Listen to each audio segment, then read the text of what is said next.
Hello everyone, this is your host for Latina Role Models, Damaris Ramos, and tonight we have Yesenia. Yesenia what? Cruz. Yesenia Cruz. Yesenia, we met a couple of weeks ago when we were visiting a wellness center. The Gazebo Wellness Center. The Gazebo Wellness Center. I had a friend there that she has some counseling services that she's providing. But what is it that you're doing? And we're going to get there at the end. Okay? But I want to know more about you. Tell me more about you. Because you mentioned Panama, and that stuck in my head as Panama, but now you're saying you're Puerto Rican too. I'm half Puerto Rican too, 50-50. 50-50? Yep. Tell me about it. You were born? I was born in Texas. My dad was military. So my parents obviously met in Panama. And it's all history from there. Our family is very half and half. We both celebrate, our tradition, Puerto Rican and Panamanian, which is all similar. Is it? But we have our differences, but we still have it, our family's always been that way.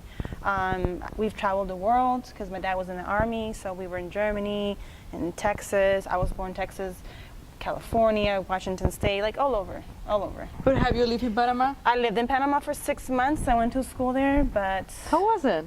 it was hard. Was it? Yeah, because I never spoke Spanish. I understood it. Speaking it to my mom only, but school was always English, so the Spanish was, it came hard, but I learned how to read and write because of that in Spanish. What about Puerto Rico? Have you ever been? I've been there. Actually, my first career was in fashion merchandising, and I went to Puerto Rico to open a store in Plaza Las Américas.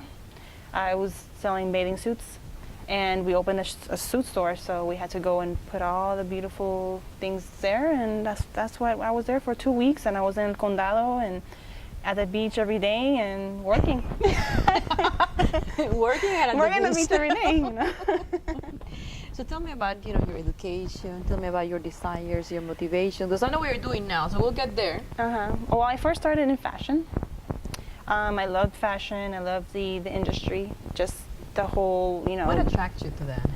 I love clothes, shoes, clothes, accessories, all of that. In high school, that was all me. Makeup and shoes and all that. That was just me. When I graduated, I found a school here in Tampa that I wanted to go to, and I went there for 4 years and enjoyed it.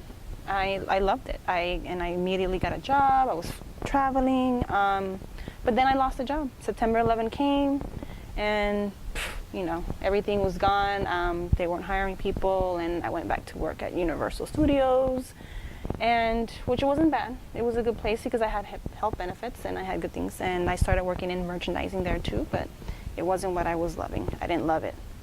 So you don't love it, and that moves you to do what? It moved me to go into medical. I went into medical coding, which was my second career after my son was born. And that gave me that motivation to be the mom, have more job security, have that 9-to-5 job, because I didn't want to, be working midnight, because at Universal you had different hours. So that was one of my motivations. Was my son, when he was born, I had to make sure that I had an office job, which was something there. But then I was in a cubicle. I was in front of a computer, just wasn't happy. It just depressed me, and I was sad. I did it for 8 years, but it was just not what I wanted at all. And that led me to realize that I needed to find something. But I didn't know what I wanted at first until I got fired. When I got fired, that's when I realized, okay, now I really have to do something, because if I don't do something, I'm not going to eat. You know what this reminds me? The story Who Moved My Cheese. Have you read that book? No. So it's basically talking about change. So you will love it, and you probably read it in 2 hours. Yeah. It talks about change, and when you see change coming, and then you're like, okay, this is coming to an end, so let's start moving. In these two situations, you were forced to look for something else. Yes. So what else? Well, and this is when the passion found me, because I'm sitting at home. I don't know what I want to do. I didn't want to go back into coding. I didn't want to do any of that stuff. So that was an opportunity to leave coding behind. It was an opportunity to leave that behind, and then I started to go back into myself, and I decided to something that I have passion for has always been something in the medical field, hands-on. I didn't want to do anything behind the scenes. I didn't want to do any administration. So what was the next thing? I didn't want to be a nurse because I didn't like blood. I didn't like any of that stuff. So I went into the computer, started Googling, and massage therapy came up. And I was like, I probably do massage therapy. My brother was a massage therapist, and let me see if I can try that. And I was Googling schools everywhere. And I sent a message to one school, and that school was just bombing my phone. I mean, my phone was blowing up. So I finally called them, and they're like, you need to come see the school, you need to come see the school. I'm like, okay. By the time I went to the school, that next day, I was enrolled, and I was starting the next day classes. And that's how it happened. And it's history from there. I loved massage. Massage therapy is the love of my life. I mean, it's my passion. What is that you like about it? I love treating people because massage has so much than just spa. This is so much more than that. There's a lot of people who get healed from chronic pain, from emotional pain. That is just one of those things that massage goes beyond just feeling good. It makes you actually, it brings you to a better euphoria of a person. Well, basically the mental part. The mental part gets to the physical part because how we process things gets to our body, and then we hold the tension. Exactly. And I had like a small quick massage from you, and I remember we was a group of ladies, but the feeling, I don't like to be touched. But it was relaxing, and also the environment makes it very relaxing with them. Exactly. No, and there's a saying that their 1 hour of massage is like 8 hours of sleep. So you are actually not only working muscles, you're working your cardiovascular system, your endocrine system, your lymphatic system. So all of that are working together so that you can actually get oxygenated blood into your system, freshness, all just everything brings it all together. It's a one package because we're one whole. We're not just an arm. We're not just a head. We're not just most medical places are going to treat you like that. So, but with massage, it's all in one. So what I hear from you, like people like are healthy now, but they are under a lot of stress. This should be an investment. Yes. So if you invest, what it will be the minimum? Once a week, or? I always advise people to start at least once a week. At least once a week, and then wean yourself down to the once a month. So most people are addicts. I mean, they love it. So it's just like they'll come once a week or they come every other week. But besides the massage, you also incorporate other things to make you take it to another level. Yes. What is it that you're doing? I do stretch. Stretching is very important. I feel that stretching is more important than exercising because a lot of times if we were those people that work in an office, you're sitting down, you're not moving, your joints get stiff. So therefore, if you don't stretch, then your muscles get tight. And then you start feeling stress, and then you start feeling pain, and starting hurting. So all of that incorporated with a stretch, a massage with a stretch, is one of the best things you can ever do. So movement is important.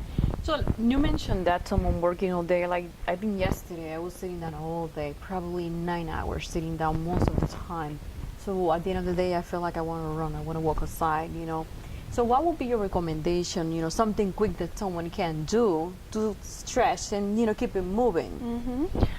Every hour, at least, get up and touch the sky, reach for the sky, reach for your toes, and walk around. There's different things that you can buy, stress balls that you can use while you're on your desk and just rubbing your leg or your knees, wherever it hurts.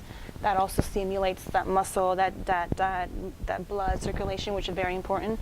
That lubricates your joints as well, and the fluids. Anything, walk around, just even walking. It's the best thing to do. I remember the first time we met, you talked about oils and scented oils. Tell me about that. Well, aromatherapy. Aromatherapy is one of my specialties. I love aromatherapy because the sense of smell and the sense of touch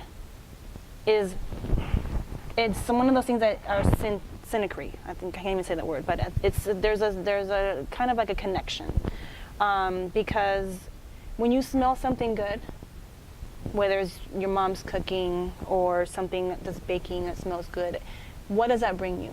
Good feelings. Good feelings. Good memories. Good memories. So therefore, when you additionally add that touch, when someone touches you in a good way, because there's bad touch as well, but in a good way. When you feel that energy, when someone gives you a hug, you're exchanging that energy. So it's the same thing with aromatherapy. You're involving the whole environment. You're giving that person that sense of smell, that, oh my gosh, this is good. This feels really good. It's bringing me back to, whatever memory they have. That's good. It's going to bring them there. And in that mental status, it's going to bring them to that relaxed state. What about music? Do you incorporate music in the massage?